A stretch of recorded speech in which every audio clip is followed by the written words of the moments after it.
where we get to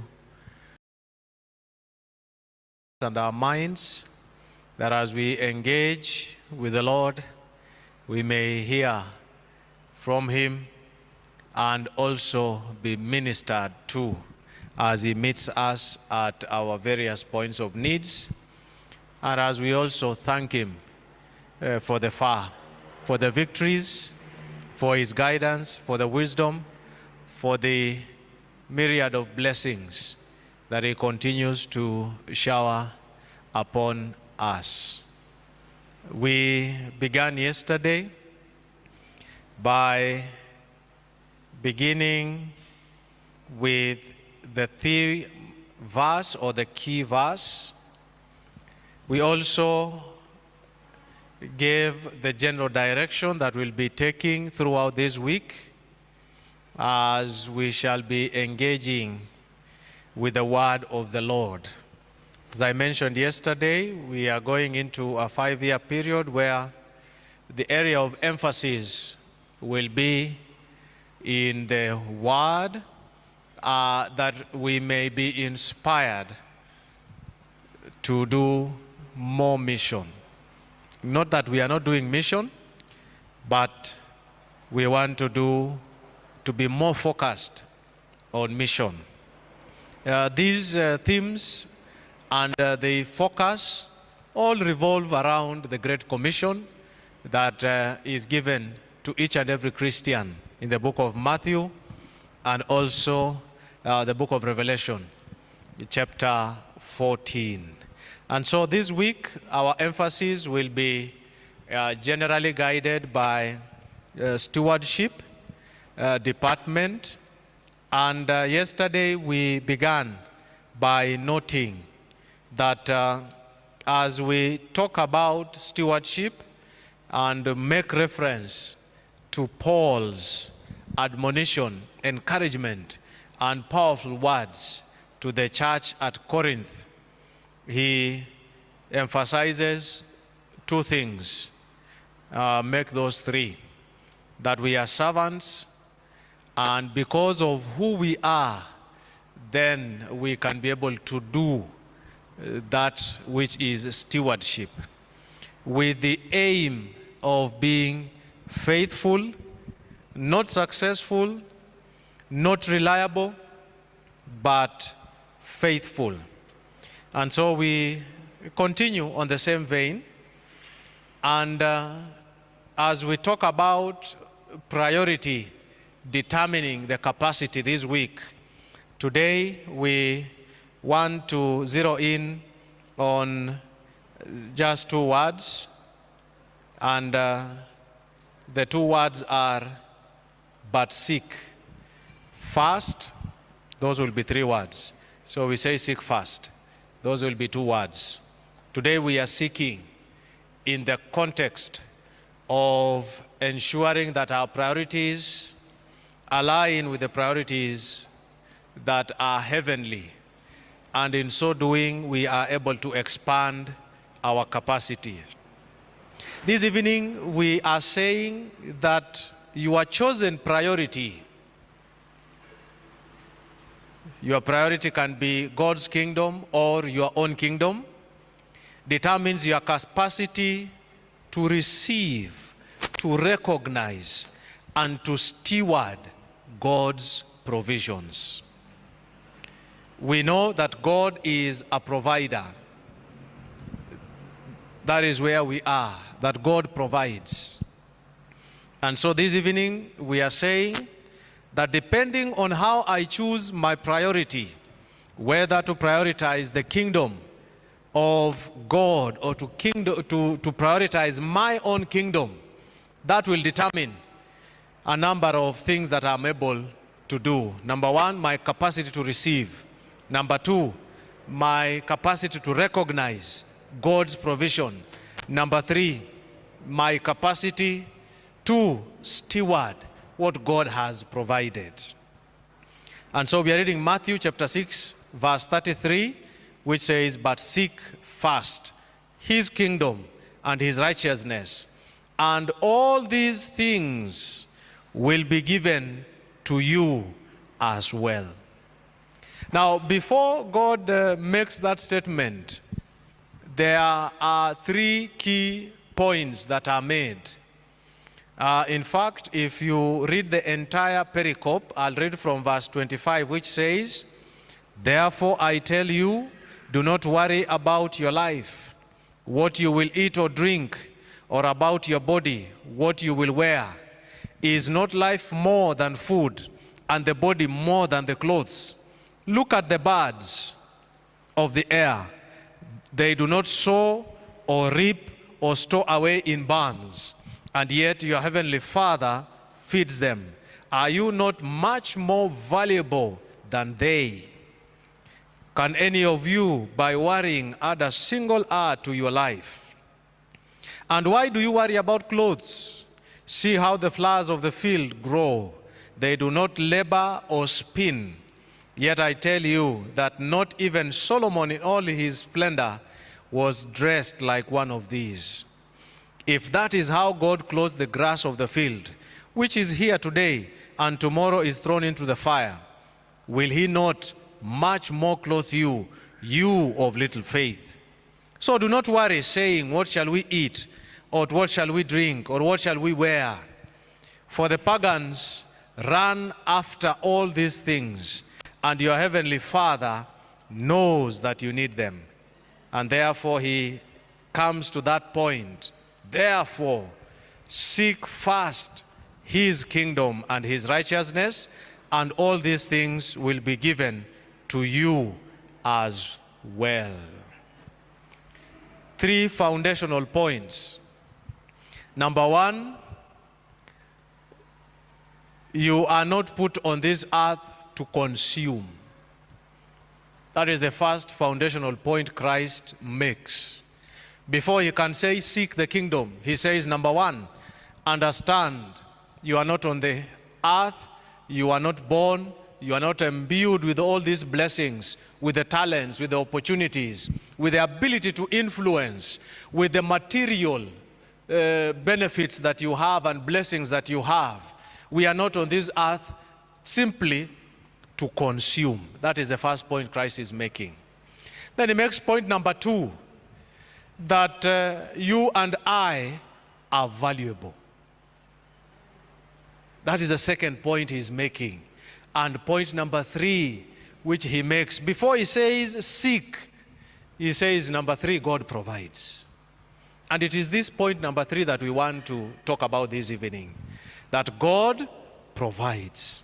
And so we are saying that depending on what you prioritize, it will determine your capacity to receive, your capacity to recognize, your capacity to steward these provisions. What is the challenge that Christ is dealing with? He is telling us that anxiety is not just a feeling, but that anxiety is a theology. Theology is our understanding of God. That anxiety is not just a feeling. That anxiety is a theology. That it whispers that provision depends on your management, not on God's sovereignty. That whether you will put food on the table or not depends on your management, not on God. Whether you will dress nicely or not is down to your management, not God's sovereignty. We all know the questions that Christ is asking. They are relevant to us. He's talking about basic needs. What shall we eat? What shall we drink? What shall we wear? Important questions. But today we can paraphrase those questions and say, what about my career? What about my children? What about my retirement? These are not neutral questions. That is what Christ is saying. But these are priority detectors. If you want to know what is a priority in your life, look at the answers you give to these questions. What about my career? What about my children and grandchildren? How secure is their future? How secure is my own future in terms of retirement? Jesus does not address the anxiety. He moves beyond just addressing the anxiety, but he diagnoses that disordered priority is what is behind those questions, and specifically the anxiety that we have or we experience. And in doing this diagnosis, Christ reveals that indeed, when it comes to the kingdom and our ability to steward what is the mysteries that are laid or that are available for us, he says that indeed priority demands, or rather determines, capacity. Your primary pursuit does not just shape your goals, but it determines your ability to receive what you actually need. What does Christ identify as the wrong priority? Christ says that when provision is your priority, you become a store manager instead of a steward. This is the image I'd like us to have. Imagine your parent owns a large farm. It can be farm F-I-R-M or F-A-R-M, whichever you want to put there. He has a store where either the produce or the product is stored. Now, as you stand with your father, which one is more preferable? That in this circumstance, you are your father's son or daughter, or that you are the manager? Which one is more preferable? To be the one managing the inventory, or to be the one standing next to the father, enjoying relationship with the father as you inspect his property? Christ is saying that when provision is our priority, when it is your priority, when it is my priority, I become a store manager instead of a steward. And I don't know whether you have actually reread what Christ says. That there are two mindsets here. One he calls the Gentile mindset. And he says that even the Gentiles seek after these things. I don't know whether you've ever looked at that statement properly. In essence, Christ is saying that sometimes we pray over things, we fast over things, we want to speak grace onto things that pagans receive for free.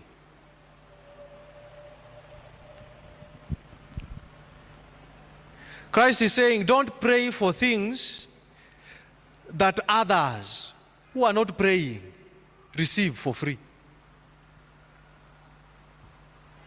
Because the moment you are praying, fasting, reading scriptures over things that those who don't pray, that those who are not fasting, those who are not reading verses over, are receiving for free, you are in a problem.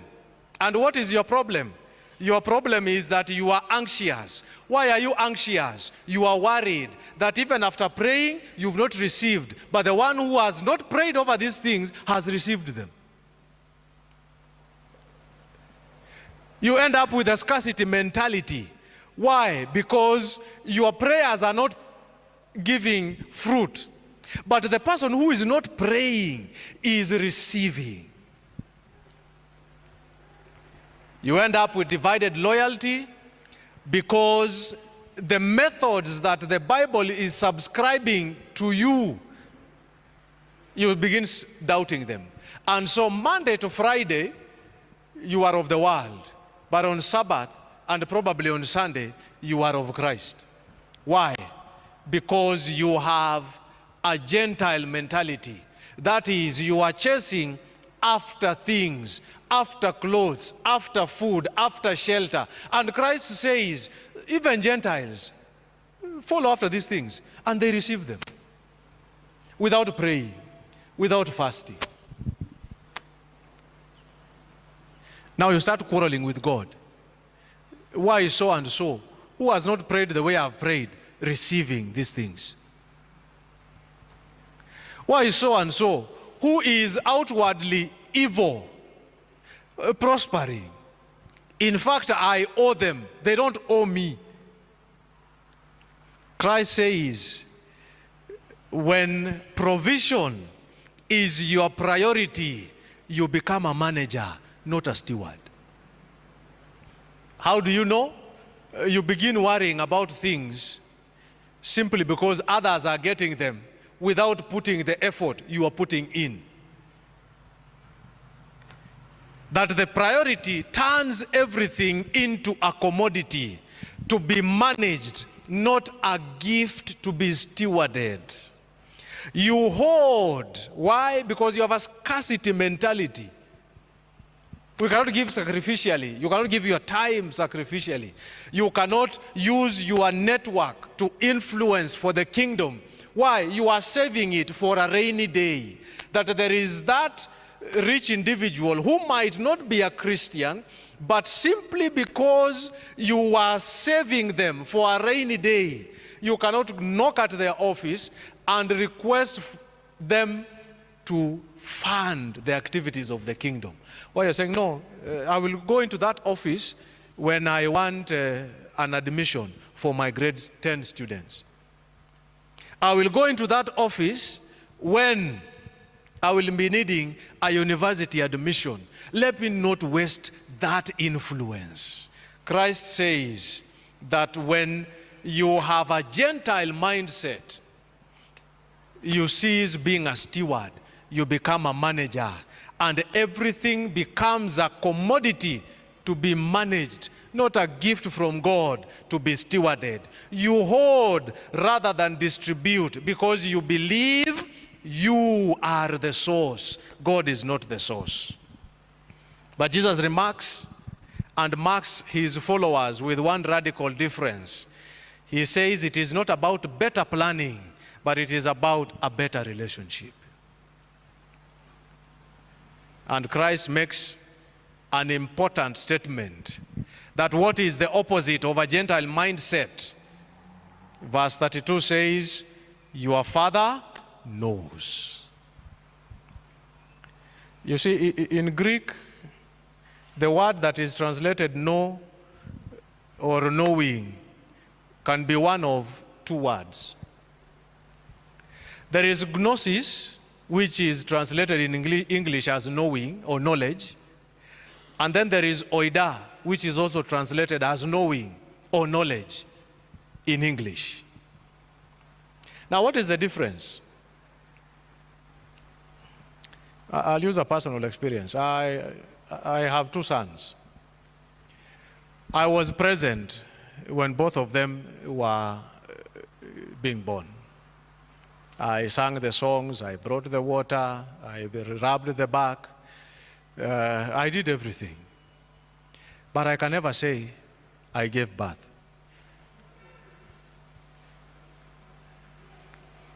I can never stand anywhere and say I gave birth to my two sons. So I know about childbirth, but I have no experience of childbirth.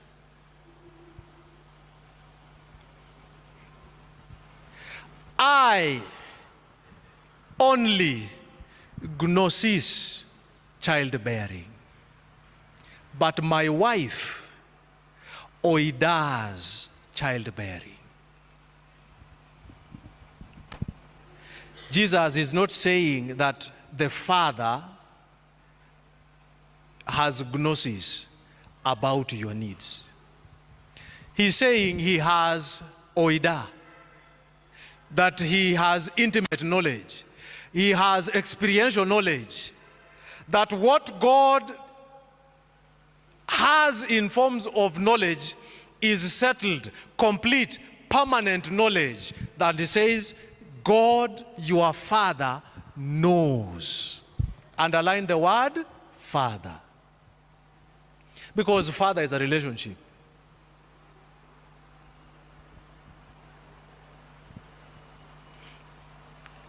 And he says that if he knows, then I am freed from being the omniscient manager and called to be the faithful steward. Why? God knows. Experientially, not theoretically. God knows what it is to walk naked. God understands what it is not to have a house. God understands what it is to go hungry. Experientially, not theoretically.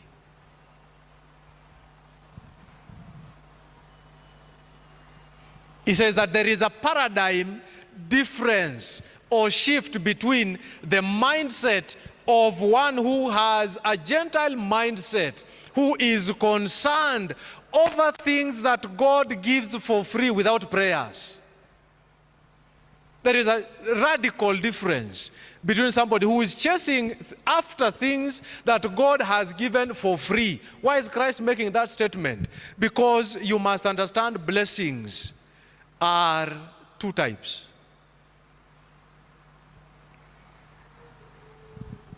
That there are blessings that people receive whether they like God or not. God blesses them. Does the sun only shine in your bedroom because you came to church yesterday? So today in the morning the sun rose in your bedroom. But there's somebody last night that as you were seated here was busy mugging somebody, and that person probably died. But in the morning as the sun was rising, they also sat outside and enjoyed vitamin D. That is a blessing. If they go to the farm and plant maize, it will grow. And they will harvest, probably even a bigger harvest than yours, while he's still killing people. As he is sinning, he is being what? Because the Bible has two types of blessings. Christ is saying, understand what it is when we talk about God provides. Why am I secure? Why is my priority on what God is telling me? Because he says, my Father knows by experience. That your Father's knowledge precedes your need. You are not informing God about your need for provisions, but you are learning to trust him. That is a radical difference. That is why Jesus says that your priority is wrong if what you are chasing is what the Gentiles get for free without believing. Food, they also chase and they get full. In fact, some of them are probably healthier than you. Clothing, they dress better, probably more expensive. Houses, huge, not one, not two, several houses, but they are pagans. And he says, if you pursue the same things, and if provision is your priority, he says, you are now a store manager. You are not a steward. You are busy with inventory. Instead of enjoying fellowship with your Father, because your Father knows what is in the store, you are busy counting what is going where. And so the question this evening is, are you a manager or are you a steward? You can ask your neighbor. Probably they've not heard the question. Christ is saying that your Father's knowledge precedes your need, that before you got the need, Your father did what? He knew. And therefore, you are not informing him. No, you are simply learning to trust him. And so, if you are not a frantic store manager, what are we? And how does provision actually work? When we say that God provides, what do we mean? Seek the giver is what Christ is saying. And the gifts find their proper place. But if you are seeking the gift, you'll miss the giver entirely. Let me give a practical example. If you go to the president's rally because you heard there is a kilogram of unga being given, you are most likely to miss the kilogram of unga. As opposed to seeking to be in the same car with the president, because you'll go home with a full stomach. Priorities. What are you chasing after? Are you in the crowd chasing the 1 kilogram of unga, or are you in the car seated with the owner of the unga that is being distributed? He says, seek the giver, and the gifts will find their proper place. But if you are seeking the gifts, you will even miss the giver entirely. When your priority shifts from securing provision to seeking the king, then your capacity expands to recognize God's provision through these 4 channels. When your focus is on God as the provider, then you will not miss to see when he's providing. Why? Because he has 4 hands. And you give not because you've been requested, but because you've seen a need.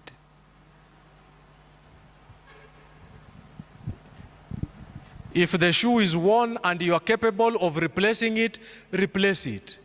Don't ask somebody, I saw your shoe is, should I buy you another pair? They'll tell you no. Not that they don't need a shoe. They need a shoe. The need is there. I thought you were about to fall. I saw you fainting. What is it? You realize the person was simply hungry. Do you want food? They'll tell you, no, I'm okay.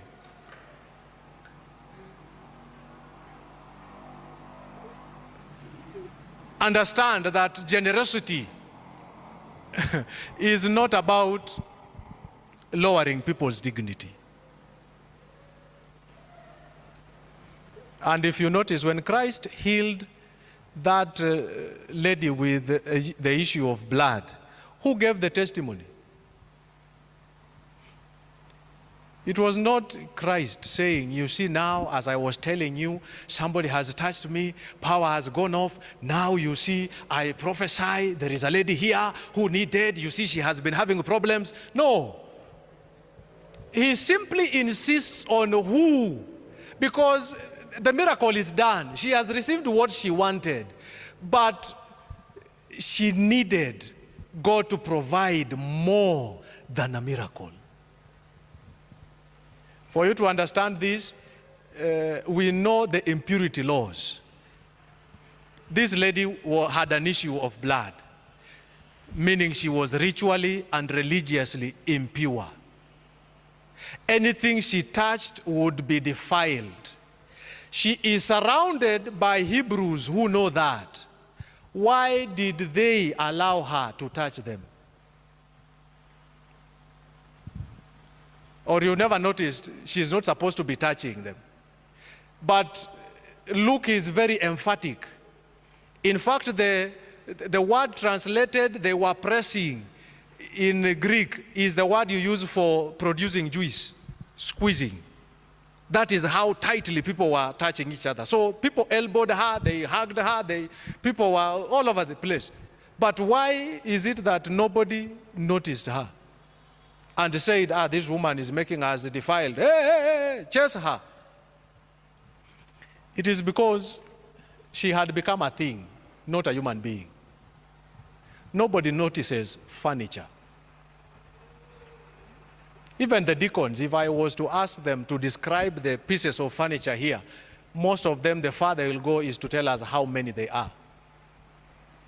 But if I tell you to describe somebody, you'll tell me a lot of details.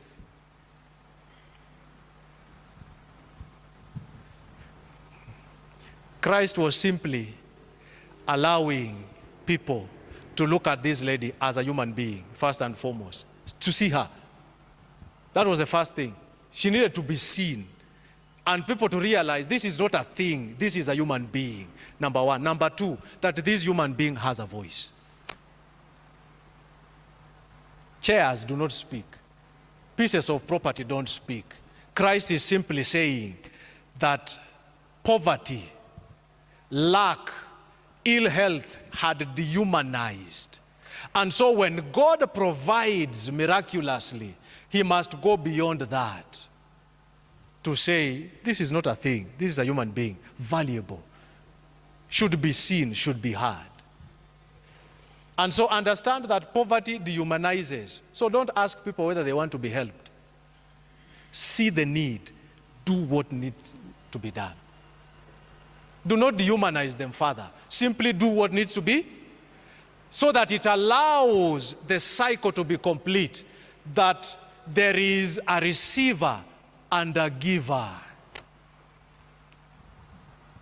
Christ says, put your priorities right. God provides. And therefore, don't demean yourself to become a manager. Allow yourself to be what you're supposed to be, a steward. And it is only when you focus on God that you begin to see when he's providing. One, miraculously. Two, through other people. Three, through your own hand. That God provides for you through your own sweat and tears. And so the book of Proverbs would direct you to the example of the diligent ant. And in the New Testament, we will clap for Paul and say he was a hard-working tent maker. That he would make tents to provide for himself. Now, this is the primary testing ground of priority. God rarely tests you on miracles and on what others give you, but primarily tests you on what you have worked for, what you have sweated for, what you have bled for. Do you see your work as your own achievement or God's empowerment? Where is your priority? Deuteronomy says, but remember the Lord your God, for it is he who gives you the ability to do what? To produce wealth. Do you see it? Christ says, where is your priority? If your priority is a Gentile mentality and not that God sees or knows, then it is very likely that even when God provides you through your own hands, you will not see it. Your hand isn't the source, it is just a conduit. Stewards remember the difference. That one of the best testing grounds for priority is what God has given you through your sweat and blood. Number 4, when your harvest fails and when your hands come up empty, God gives you a fourth way of provision, and that is he uses your enemies. If it is not a miracle, if it is not your friends giving you, if it is not your own sweat, then be prepared to thank God for your enemies.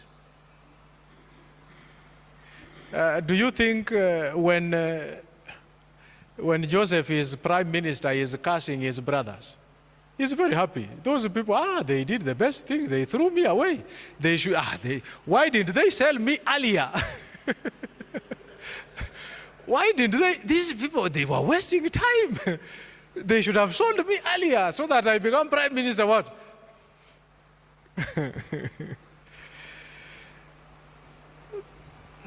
That God provides for us through our what? Our enemies. No wonder Christ says, love your enemies as you love what? Because apart from what you sweat for, another fertile ground where God works miracles for you is the wilderness. And the wilderness motif is one of the most common motifs in the Bible. Christ says that this channel is where we steward suffering as a seed.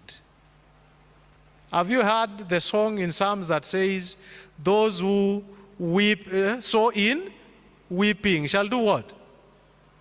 What is that song talking about? Is that you must learn to plant your tears. Because if you don't know how to plant the difficult times, you will have no harvest. And you'll miss a great opportunity of God providing for you. So they say, don't pray for bad things for your enemies. Pray good things for them. Why? Because they are there to bless you. This channel stewards suffering as a seed. How do you handle suffering? We live, when we talk about mission, there is a gospel to the religious. There is a gospel to those who are under systematic injustices. And there is a gospel to the irreligious. If you want to preach to people who are good people, but they are not religious, then you must learn how to handle suffering. Very good example, Acts chapter 16.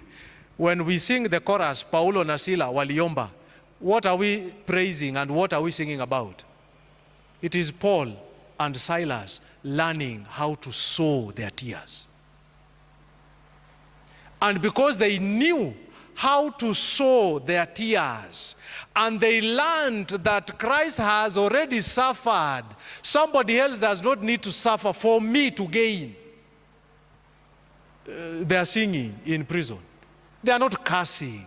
They are not praying for God to rain down hailstorms on people. Paul had the ability. In fact, he did not have to speak a lot. Just throw his handkerchief at you and you go. But what is he doing? They are sowing their tears. And we have a great revival and evangelistic meeting simply because Paul and Silas were good stewards of a wilderness experience. Caned at noon, put in locks. You see locks, you are in one position until they come and change that thing. Imagine how much they are cramping. You see, Paul is not a young man. And they've squeezed him into wooden stocks. He cannot even scratch an itch. His back is paining because they have been whipped. It is at midnight. We are not told they have eaten. But what are they doing? They are sowing tears. They are not cursing enemies. They are not asking God to bring angels with swords to kill people. Sometimes it is good to read what Christ says, that don't pray for what Gentiles get for what? For free. Don't pray pagan prayers. God says, I provide. How does he provide? Number 4, through the hands of your enemy. It is where you steward suffering and you plant suffering as a seed. What the enemy means for harm, God stewards for good. And God never wastes what he allows. He stewards, or he's stewarding even your pain toward a specific purpose. So if we have 4 channels of provision, remember our key text, Christ has put a foundation. You are not on this world to consume. Number 2, you are valuable. Number 3, God provides. Now, once he has laid that foundation, Christ can now say, seek ye first the kingdom. Why? Because you have a purpose. You are valuable, you have worth, and already God has provided. Why not seek this God? Why not prioritize this God?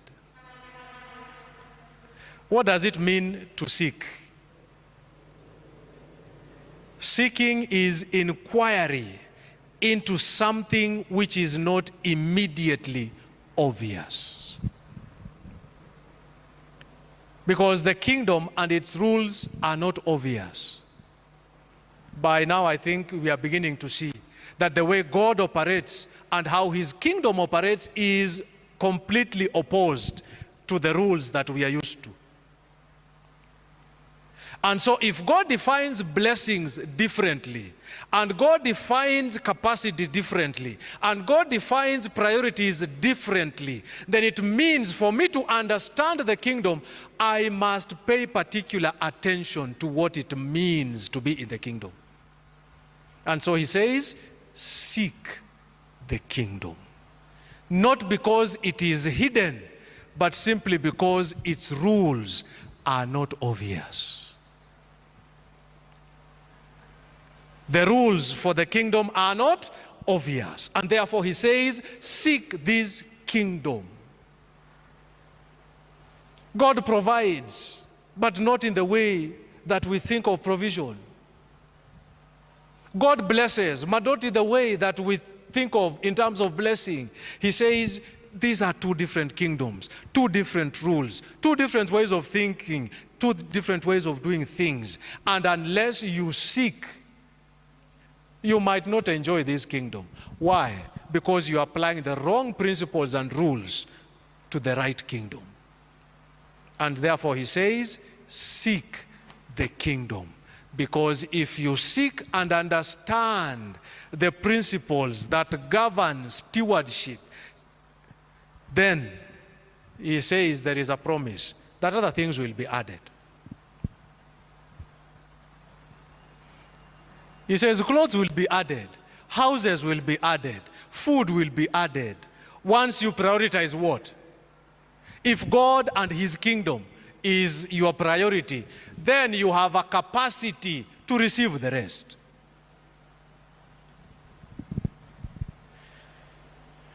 Christ is saying that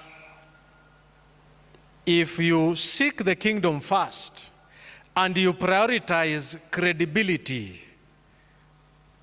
there is something that will come out of that credibility.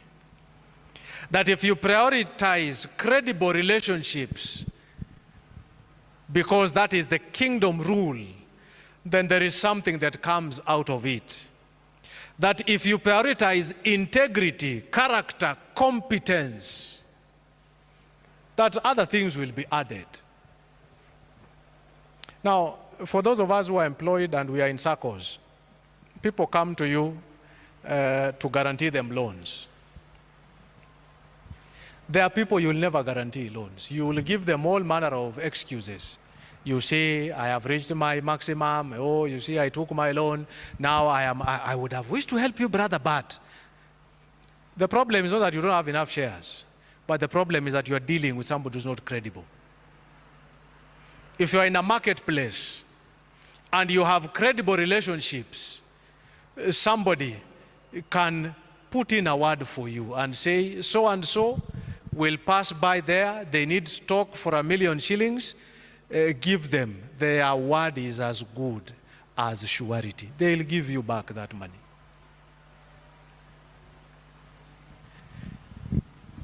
Christ says, seek ye the kingdom first. other things will be added. He says, if you are competent, why? Because Christ does not teach laziness. He says, from Genesis chapter 1, even before there is sin, he says, work. God says, if it is your mantra to be competent, then people always seek competent business people, competent farmers, competent teachers, competent marketers. There is always other things that will be added. Why? You prioritized what was right.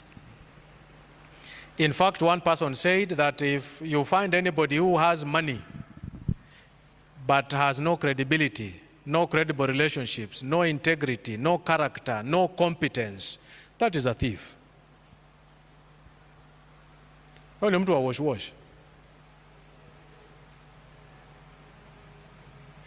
That true wealth, talk of material wealth, is based on a foundation that can be tracked, that can be evidenced, that can be seen.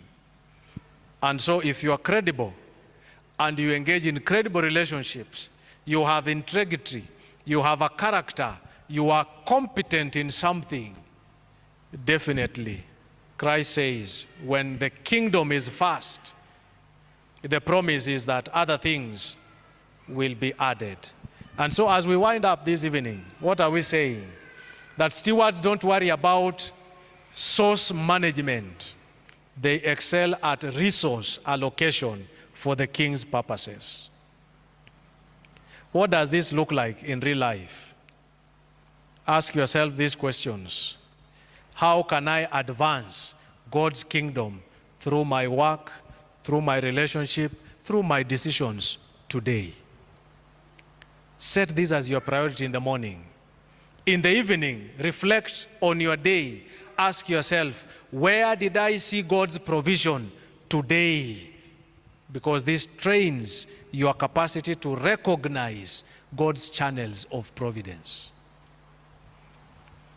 On a weekly stewardship exercise, track your 1 week. How? Look at how God has provided miraculously.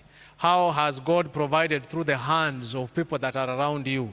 How has God provided through your own hands? How has God provided through your enemies in that entire week? Reflect which channels are hardest for you to recognize. That's where your priority needs to be. There are areas you need to shift in terms of your stewardship. In your finances, ask yourself, how much can I keep? Shift from that to how much can I deploy for the kingdom? When it comes to your work, don't ask, what does this job provide for me? But ask yourself, how does this job serve God's purposes? When it comes to your trials, don't ask, why is this happening to me? Ask yourself, what is God doing through me? I'll repeat those. Daily exercise, weekly exercise, and how your steward needs to shift in these 3 key areas. On a daily, prioritize these things. In the morning as you wake up, ask yourself, today, how can I advance God's kingdom through, if you're going to work, through my work? If it is about your relationships, through my relationships. If it is about your decisions for the day, how am I going to advance the kingdom today? In the evening, do a reflection. Where did I see God's provisions today? Do a journal. At the end of the week, track on a weekly basis the provisions, the 4 areas of provision for the Lord. Reflect on this. Which channels are hardest for you to recognize? And put effort in working on those channels. Is it how people are blessing you? Is it how you are working? Is it how you are blessing other people? Is it how you are reacting to trials? Or is it how God is working miracles in your life? But in terms of the broader aspect of stewardship, look at 3 items. Your finances. Don't ask yourself, how much can I keep? Ask yourself, how much am I investing in the kingdom?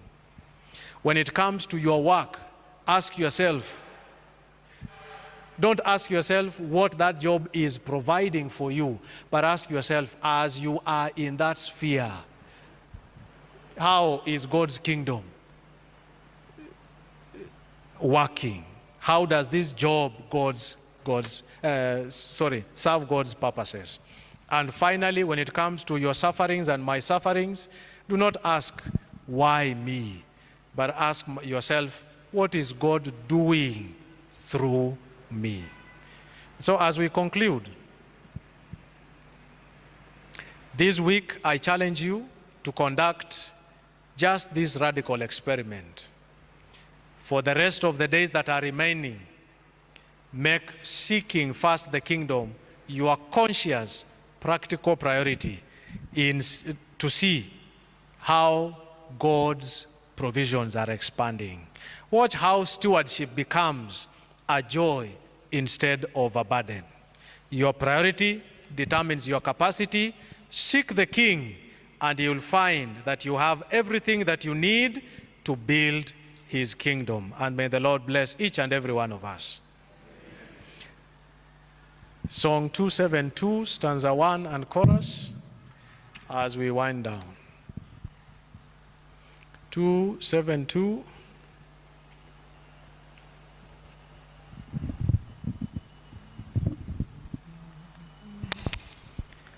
Shall we rise up?